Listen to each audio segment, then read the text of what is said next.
Halo semua, gimana harinya? Semoga kalian sehat-sehat selalu. Gua balik lagi sama video yang semoga bisa buat nambah wawasan lu pada kalau kejadian kayak gini pernah ada di Indonesia. Oke, langsung aja gak usah pakai lama. Tapi sebelum mulai, boleh kok buat subscribe, like, sama bunyiin loncengnya biar gak ketinggalan sama apa-apa aja penemuan yang bakalan kita bahas.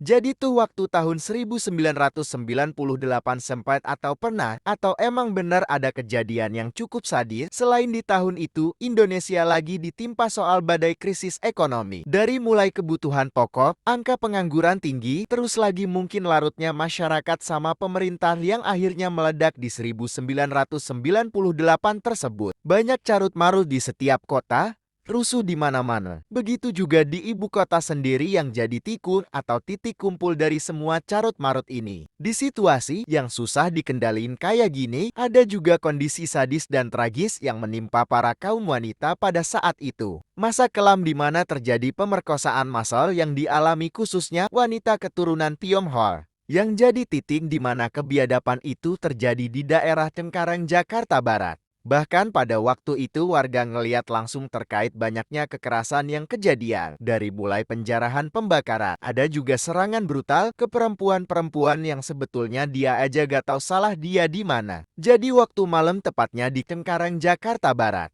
Kondisi lagi cukup mencekam, bahkan warga minoritas milih buat ngamanin diri. Kita bisa sebut oknum, jadi ada yang manfaatin momen untuk datengin rumah-rumah orang keturunan Tionghoa yang tinggal di daerah Cengkareng, Jakarta Barat tersebut. Dari mulai ngerusak semua barang yang ada di rumah, sampai nyeret keluar rumah penghuni yang notabene perempuan. Pokoknya gak ada kata kasihan. Semakin si korban teriak buat minta tolong atau bantuan, semakin dia nerima siksaan juga hinaan. Bahkan di situasi kayak gitu bingung mau minta tolong ke siapa. Aparat keamanan sendiri lagi kelimpungan. Sama yang kejadian di pusat kota, terkait kerusakan maupun kerusuhan yang terjadi pada tahun 1998 itu. Oknum-oknum ini, mereka gak tahu kerasukan apa yang bisa teganya ngelakuin pemerkosaan ini. Sampai-sampai hal kayak gitu dilakuin di depan mata para keluarga korban.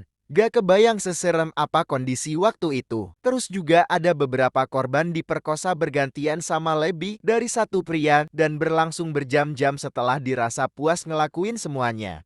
Udah gitu aja ninggalin, di mana kondisi korban yang hancur fisik maupun mental. Adapun jumlah total korban perkosaan dan pelecehan seksual massal yang melapor sampai 3 Juli tahun 1998 adalah 168 orang. Dari angka itu, korban kekerasan terhadap perempuan yang diverifikasi tim tersebut sebanyak 85 perempuan. Rinciannya, 52 korban pemerkosaan, 14 korban pemerkosaan dengan penganiayaan, 10 korban penyerangan penganiayaan seksual, dan 9 korban pelecehan seksual. Tapi gak tau kenapa, selang kejadian itu gak ada satupun korban yang berani buat bersuara atau minimal ngelaporin ke pihak berwajib terkait sama apa yang udah mereka alamin.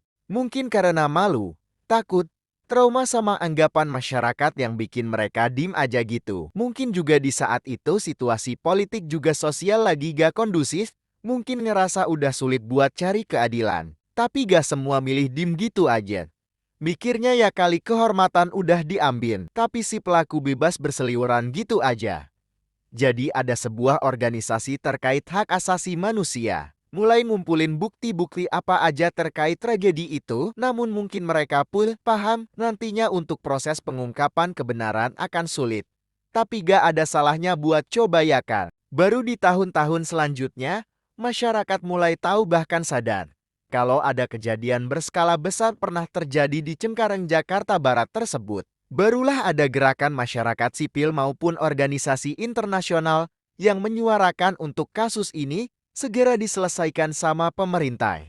Tapi apa benar perumpamaan kalau hukum bakalan tajam ke bawah tumpul ke atas? Bahkan kayaknya pemerintah malas ngebahas atau buka lagi lembaran-lembaran kelam yang pernah terjadi. Gak pernah juga kan kita dengar ada pernyataan secara terbuka soal kasus ini. Kasus kekerasan seksual massal yang pernah kejadian ini. Cuma bagi para korban, mereka ngerasa perlu bangkit dan bertahan dari apa yang udah nimpa mereka.